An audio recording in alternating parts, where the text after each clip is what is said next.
Alright. They're saying she's pregnant too. Okay. How pregnant is she? How far along?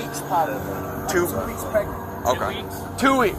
At 7:29 p.m. on April 14th, the Akron Police Department received multiple frantic calls reporting a barrage of gunfire erupting outside 1492 Rockaway Street. Witnesses described what appeared to be a gang-related shootout, with several cars speeding away from the scene. One of them a silver 4-door Chevy. Officers quickly located the vehicle and pursued it through back roads in Akron. But instead of attempting to evade law enforcement, the Chevy abruptly pulled into a location that unsettled investigators even more: the hospital. There's someone in the car still. Yep. Hey, hold up. 5807. 5807. Go ahead and shut the car off. Shut the car off. Shut the car off here. Go ahead and put your hands on top of your head, alright? Nope. Hands on top of your head. Step up. Step up. Come on, do we have someone checking High Street? Alright, man. Here, step back here to the back of the car. Go ahead and put your hands behind your back. Given the early reports of a gang-related shootout, officers initially presumed the Chevrolet's driver to be affiliated with a crew and unlikely to cooperate. He was detained in the rear of a patrol car for later questioning. Meanwhile, 911 lines lit up with additional calls. Witnesses streamed into Akron Police Headquarters to provide statements, and more vehicles converged on the hospital. Most critically, roughly 4 miles away, paramedics transported a young woman in critical condition with a gunshot wound to the head. Investigators would later connect these parallel threads to a larger cohort of reckless shooters operating in the area. Because of the case's scale and moving parts, several fundamentals must be established up front: who was where, which vehicles were involved, and how the first decisions by responding officers shaped what came next. The following breakdown sets that context and frames the steps investigators took as the inquiry accelerated. At 7:22 p.m., a vehicle pulled up to 1492 Rockaway Street, carrying several young men who joined friends gathered on the roadside. Among them were Javier Small, Lanier Worthy, and Jonte Smith. For a few minutes, everything appeared ordinary. By 7:29 p.m., a black vehicle reversed into the street. Inside were 26-year-old Tayara Harris and her boyfriend, George. Spotting familiar faces on the sidewalk, George slowed down, intending to greet them. But before he could roll down the window, chaos erupted. At the far end of the street, 3 men emerged from another vehicle and opened fire without warning.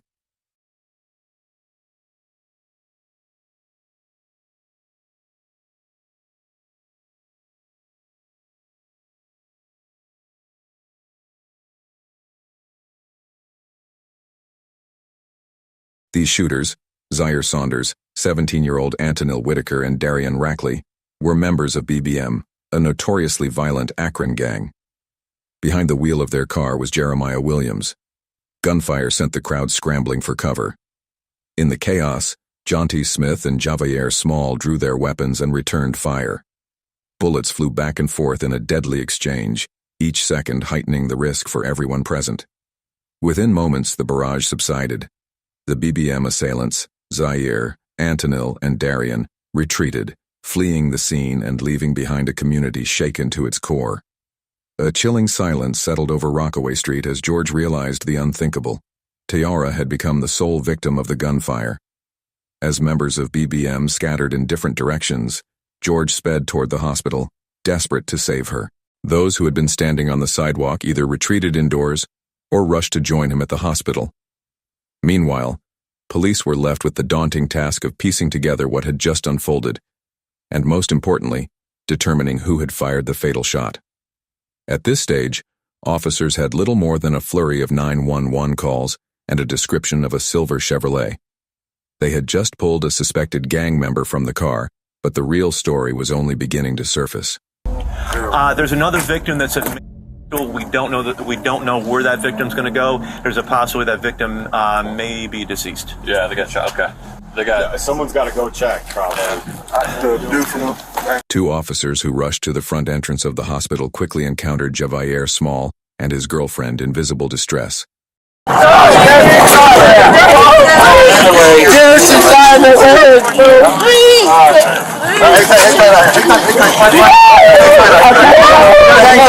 can't go with you.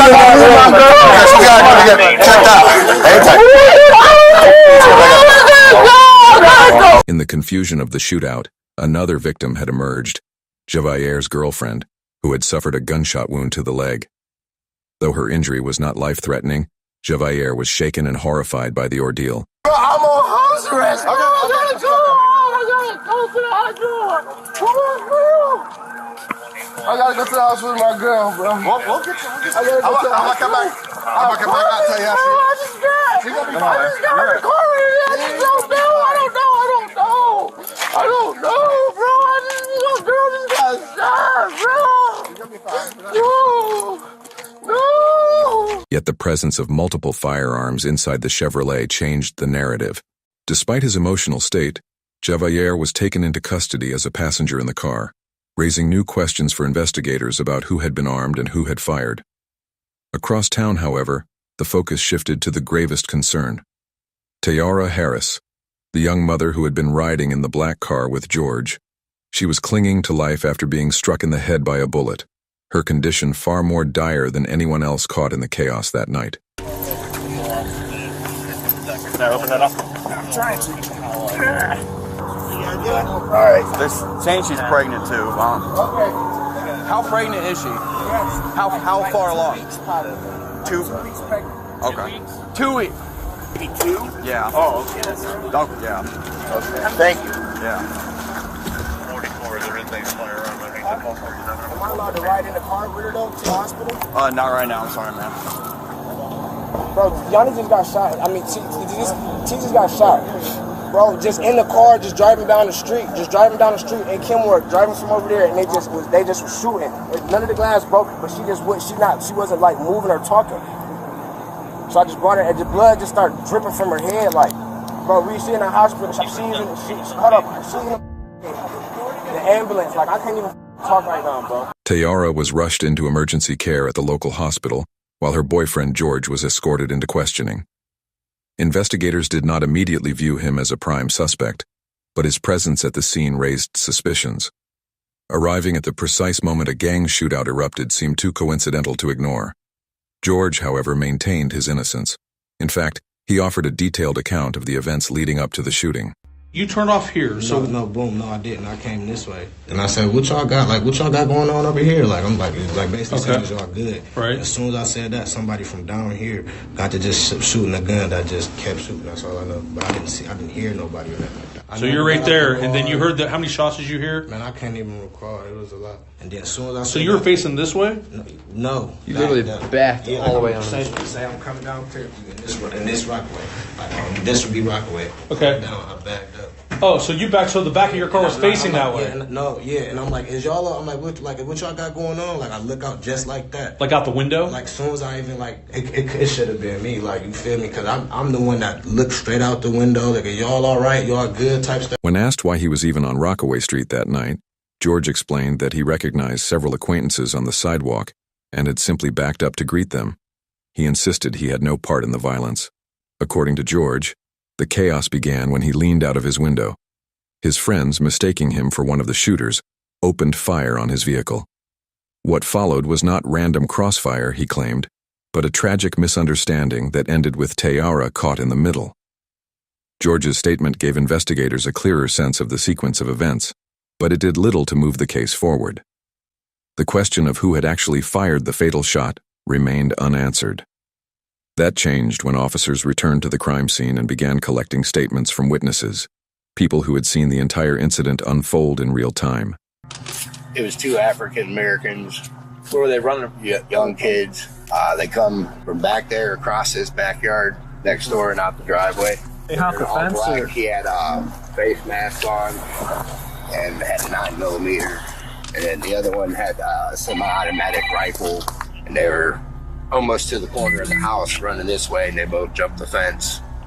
Like when the kid in the hoodie jumped the maroon hoodie jumped the fence, he dropped the semi-automatic rifle in the driveway. I was just out back cutting some stuff, and All I heard was just a barrage of bullets, fully auto. It wasn't 3-round burst, 4-round. It was fully auto. Coming off fast. Oh yeah, hot and loud and fast. And then I saw 2 guys when I was out back. I could see through the backyards, through the fence. I saw a silhouette of 2 guys running up towards that street, returning single shots as they were running away. Okay. There's casings up here. Oh, you found something? Yeah. I got more. Okay. How many do you hear, you think? I heard it was like 30. Like where all these cones are at, probably that amount? 30 or 40. But this happened over there all the time. Where's over there? Right there, the house right there.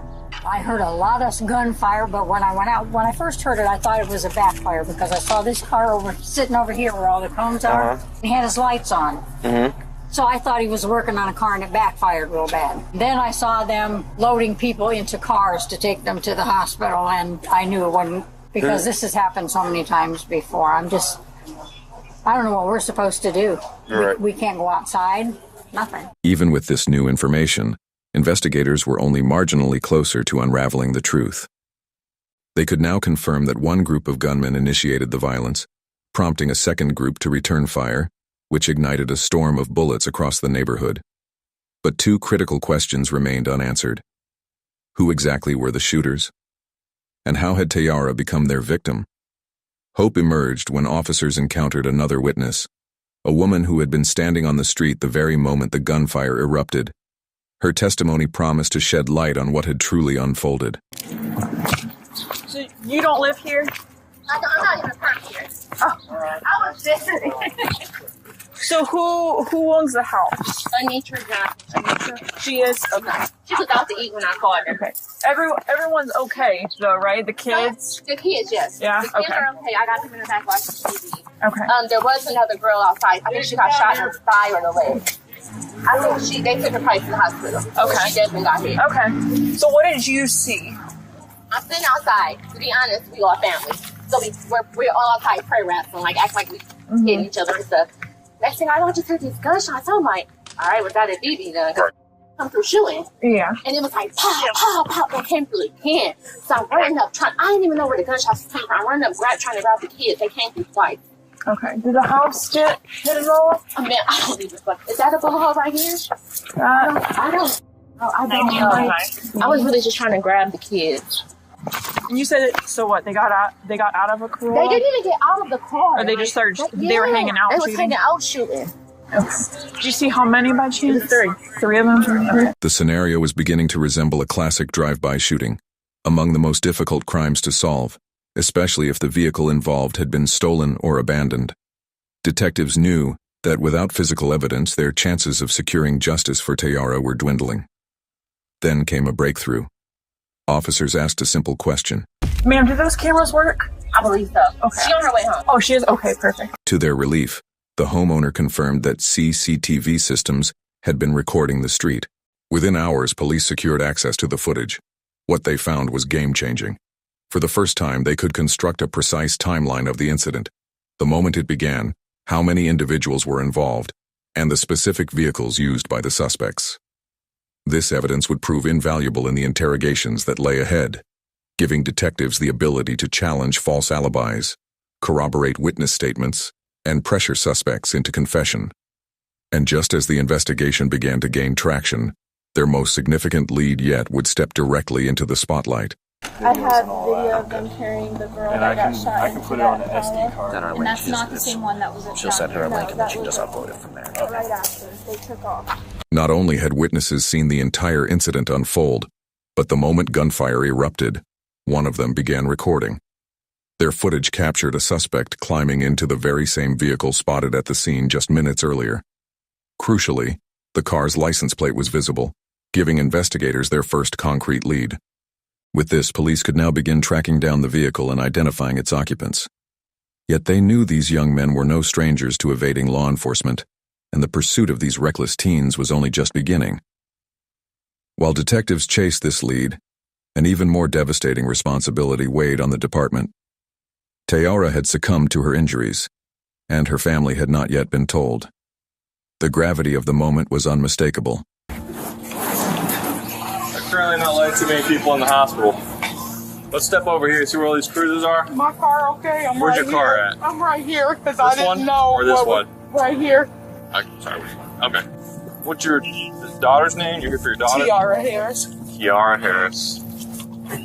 Say, have me stand right here next to the sign. We'll have someone go over to talk to you, okay? Take a deep breath. Is she okay? I don't know the names of who they are currently, miss. Even in the officers' voices there was hesitation, an awareness of how unbearable the news would be for a grieving mother already overwhelmed with emotion. Breaking the truth to her was a burden no officer wanted to carry. An autopsy later confirmed the tragic reality. Tayara had been struck once in the head, the bullet lodging fatally. Though heartbreaking, this detail provided investigators with a vital clue. The bullet's unique markings would allow ballistics experts to determine the exact type of weapon used. If that weapon could be recovered and matched, it would be the key to finally delivering justice for Tayara and her shattered family. Hey, come here! They got a bunch of people showing That's up. my son and my nephew. Okay, well, listen, they can't go in. It's going to be you. Y'all go in the car. Go in the car. They telling us to wait outside. I know. I'm going in. Go in my car. The Harris family was consumed by anguish. Tayara's mother trembled as she tried to remain strong for her grandchildren, but the weight of the moment was unbearable. Then, at around 8:30 p.m., the nightmare reached its darkest point.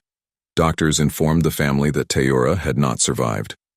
A single bullet to the back of the head had ended her life, plunging her loved ones into unimaginable grief. For police, the loss underscored the urgency of their mission. 6 suspects, all connected to the shooting, were now on the run. Allowing them to slip through the cracks would mean failing Tayara and the family she left behind. The first breakthrough came through an unlikely source: social media. Investigators discovered a Facebook post from Jeremiah Williams, a documented member of the BBM gang.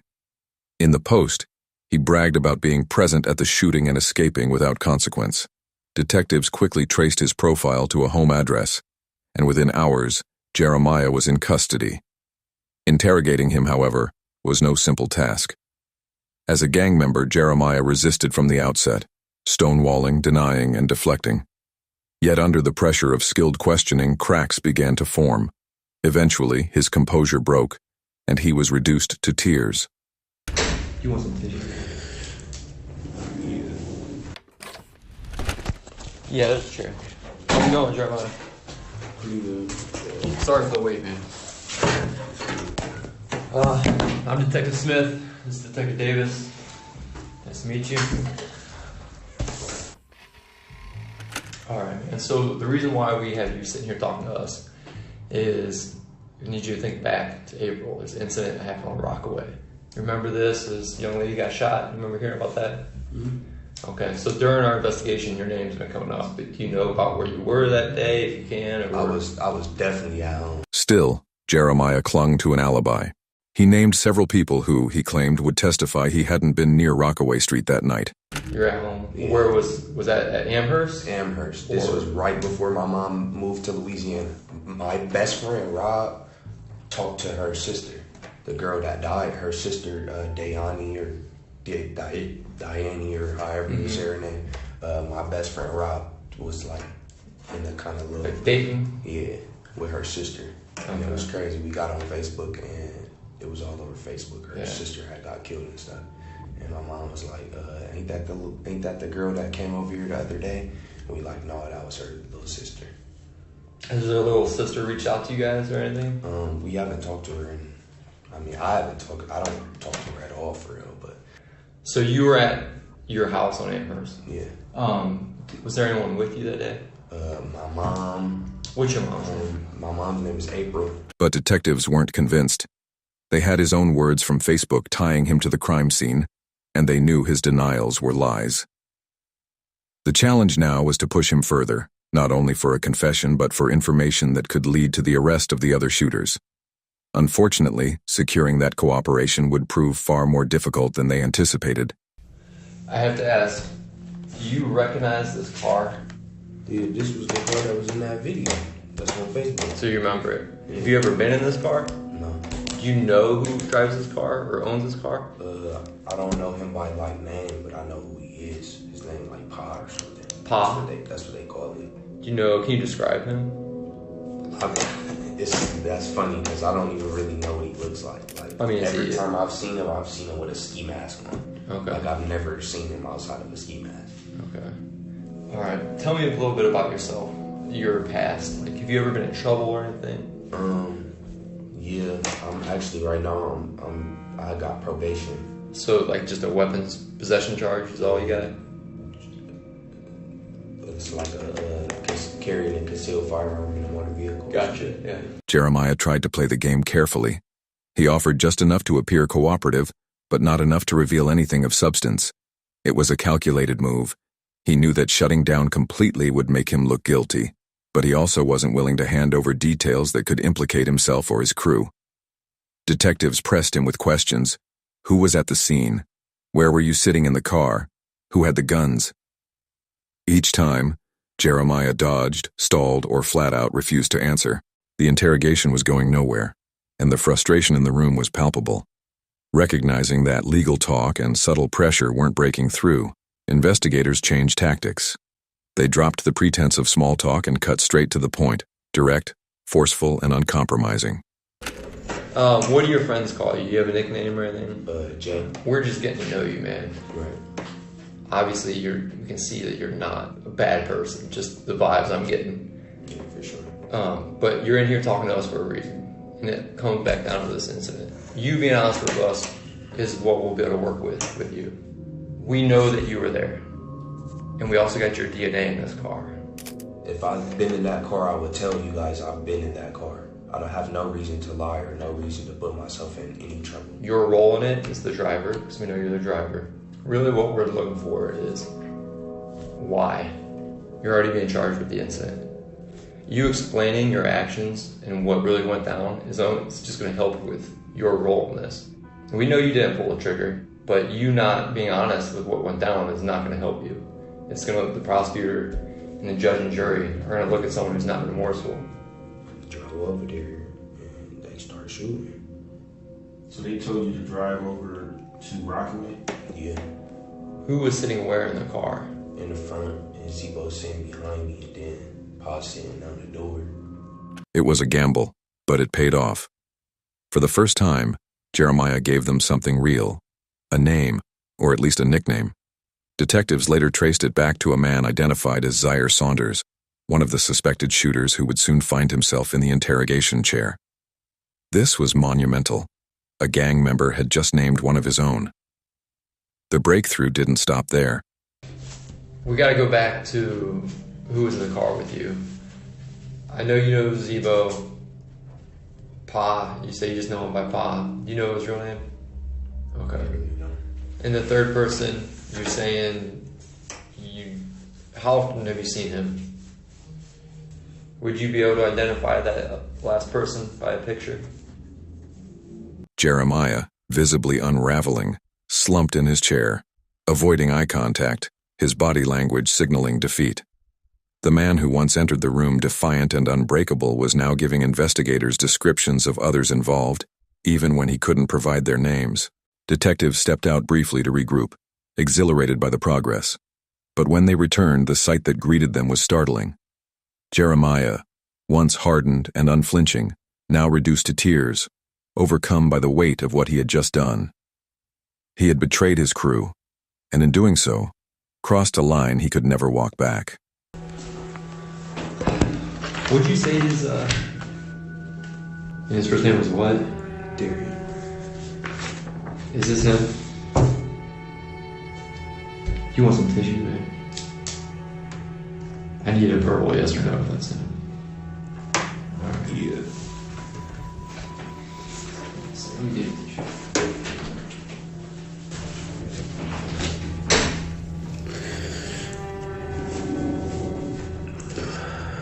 If seeing Jeremiah break down in tears felt surprising, detectives didn't have to wait long to witness it again. Their very next interrogation would deliver another shocking turn. While Jeremiah was still inside the interview room, progress was unfolding elsewhere. Investigators had been combing through the civilian witnesses' video footage, and after 5 days of relentless work, they tracked down the vehicle it captured. That lead brought them to a second suspect, 17-year-old Antonil Whitaker. Unlike Jeremiah, Antonil wasn't just another BBM member. He was believed to be one of the shooters who started the gunfight. His age added another layer of complexity. At just 17, Antonil was young enough that detectives hoped fear could be used to their advantage. They tried a bold and unconventional tactic, a phone call home to his mother. If anything could rattle him, they believed it would be that. But Antonil wasn't easily swayed. This is really, really serious now. You need to put yourself wherever you was and get to telling with your part as much as you can, because you can't take the blame for this and this was not you. You shouldn't be sitting there. They know it's your car. You can't get out of that. You're better than this. He listened to his mother's pleas, yet showed little interest in following her advice. Despite clear evidence linking his car to the scene, he claimed he hadn't been the one driving it, and conveniently he couldn't remember who supposedly had. That explanation quickly unraveled. So you saying you were at home? No, wait, like the whole day? Someone took your car somehow, brought your car back, gave you the keys back or whatever, and then so you could take your sister home. That doesn't make sense, man. You know a jury, you know a judge. They're not. I'll be honest with you. I mean, what you're giving is not even a good statement. It's not even a good lie. That's why it'd probably be easier for you to tell the truth. Records showed that barely an hour after the shooting, Antonil had used the very same car to pick up his sister from an event. The timeline made it obvious he still had possession of the vehicle. Even so, Antonil doubled down. No matter how many questions investigators threw at him, he stonewalled, refusing to give up names, details, or even a hint of cooperation. How this works, you might already know this from TV, but I mean it's kind of accurate. We're going to compare your DNA to the DNA on the shell casings that we collected on scene. Is there any reason your DNA is going to be on there? Because if there is, you've got to explain that. You said no, or I don't know. Who got in the car with you at all these? If you're saying your DNA is not going to be on those shell casings, right? And you're saying you weren't driving, who did you let drive your car? Believe it. I don't know his name. But now it looks like it's on you. Detectives tried to corner Antonil with science. They told him that if he had touched any evidence connected to the murder, investigators would know. They weren't bluffing. Every contact, skin cells, sweat, hair, or even the natural oils from a person's hands can leave behind traces of DNA. If Antonil had handled the car, the bullets, or the weapon itself, forensic testing would expose him. But there was one problem. The DNA analysis hadn't been completed yet. Without those results, detectives couldn't push Antonil any further, and his silence left them stuck. For the time being, they set him aside and turned to the next lead. That lead was Zaire Saunders, the man Jeremiah had given up during his interrogation. Once his name was on the table, police wasted no time tracking him down and taking him into custody. Zaire, however, turned out to be even more forthcoming than either Jeremiah or Antonil. Did you know of or hear about that young lady who got killed? Yeah. Did you know her? No. We don't think that she was the one meant to be heard. And I mean, based on what we're seeing. But unfortunately, she did get obviously hurt. Her family's hurt. Right. You know, when we did that search warrant, we got your phone. Yes. Okay. And we downloaded your phone. And your location is putting you on Rockaway that day. No shit. What happened that day, man? I shot a pistol. You shot a pistol? Yes. In a startling admission, Zaire confessed to being involved in the shootout. It was a major breakthrough, confirmation straight from one of the suspects themselves. But the case was still far from solved. Investigators knew that while two of the shooters had used pistols, one of them had been armed with something far more dangerous, an automatic rifle. That weapon was clearly visible in the civilian footage carried by a man who, instead of hopping a fence like the others, fled straight down Rockaway Street. Crucially, Zaire's phone data placed him running in that exact direction. While this detail cleared him of firing the round that killed Tayara, The fatal bullet had come from a pistol. It also positioned him as the likely suspect carrying the rifle. To detectives, that meant Zier was lying, downplaying his role in the shootout. And now the pressure was on to expose the truth before he slipped through their fingers. That single revelation would ultimately cost Zier dearly. We have video of the incident. You're on camera shooting a rifle. Is it a pistol that holds, 2 rifle rounds? It ain't just. It is big. Does it have a stock on it? Like something kind of modified type thing? No, it didn't have a stock on it. So describe it then. It is a rifle. His admission to carrying the automatic rifle ensured he would receive the harshest sentence of anyone involved. The presence of such a dangerous weapon alone added an extra 10 to 15 years to his prison term. But in the interrogation room, Zier had no idea. Still under the impression that cooperation might earn him leniency, he continued to talk. In doing so, he handed investigators a breakthrough. Not only did Zier reveal the location of the rifle, but he also gave up one of the most critical details of the entire case: the name of the gang responsible. You said the group BBM? I just know they call it BBM. For real? BBM? Yeah. This was the missing link detectives needed, the thread that would allow them to pursue every individual connected to the attack. With this knowledge, investigators closed in on their goal. They had one final question left to ask, one that could complete the puzzle and seal the case once and for all. You've been extremely helpful throughout this whole interview, and you're helping yourself out too. We gotta ask, whose idea was it? I know for sure it wasn't mine. They just around, so we'll just say, yo, it's my dudes. But you got different dudes, so you got different, like, that's how they is. Well, they ain't say it right then and there, they said it on Facebook, like, but they was like, I knew they was talking on me, they just didn't say it directly to me, but I knew they was talking on me. Zair's final revelation cracked the investigation wide open. He exposed the group chat where the shootings had been organized, giving detectives a digital roadmap of the violence. By cross-referencing the names in that chat with the faces seen on CCTV and the suspects already identified in interrogations, police finally had enough evidence to charge all 6 shooters. But the resolution was bittersweet.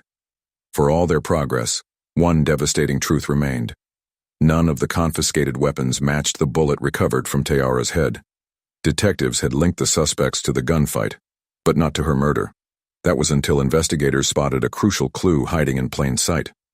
Reviewing CCTV again, they noticed one man in all black firing directly at Tayara's vehicle. By carefully tracing his movements backward, they tracked him straight to the driver's seat of a black pickup truck, one that had eluded them for weeks.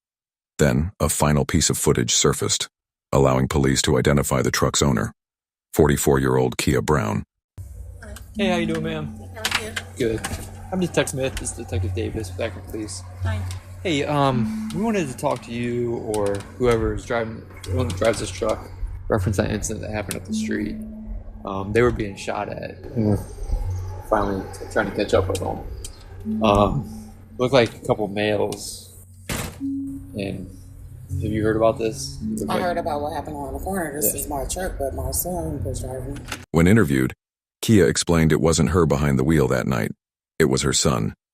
A quick records check revealed he had ties to a rival gang of BBM.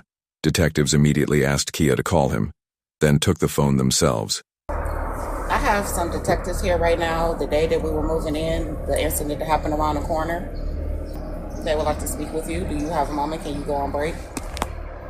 How you doing, man? How you doing? Good. I'm Detective Smith. I'm with Detective Davis with me. Hey, what's your name before we get started, bud? Lanier Worthy.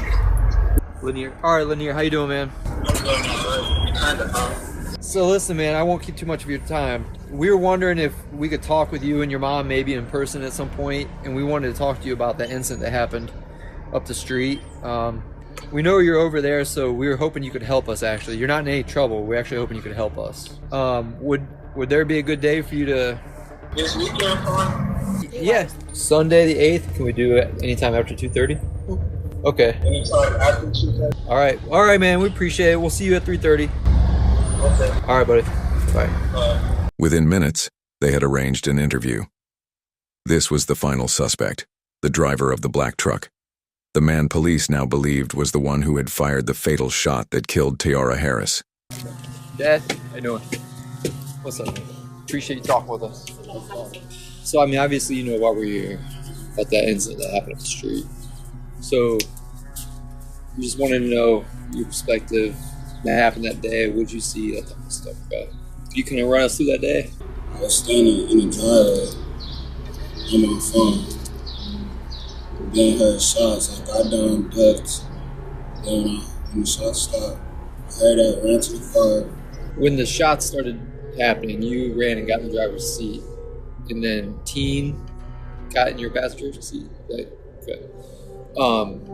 That was the breakthrough investigators had been waiting for.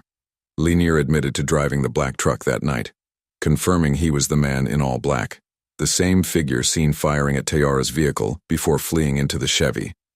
Detectives pressed him directly about pulling the trigger. I'm about to ask you something, man. I'm about to ask you from your parents. I'm sorry, but I gotta ask. Did you shoot that day? Yes, sir. Okay. But he denied it. The problem for Lanier was that the evidence already told the story. The truck tied to his name, his affiliation with a rival gang, and the video capturing him in the act. It was more than enough. Lanier was arrested on the spot and brought in for interrogation. What's up, man? Lanier? Here you come. Am I able to have a lawyer with me right now? What's that? Can I have a lawyer with me? You can do whatever you want, man. I'm not here to... Okay. Are you saying you want your lawyer, you don't want to talk? Yeah. Okay. All right. And then came the final piece of proof. During processing, police confiscated his firearm. Forensic testing matched it to the bullet removed from Tayara Harris's head. After 5 long months of investigation, the case was finally solved. Lanier had fired the fatal shot. In total, 7 people were charged in connection with the Rockaway Street shooting.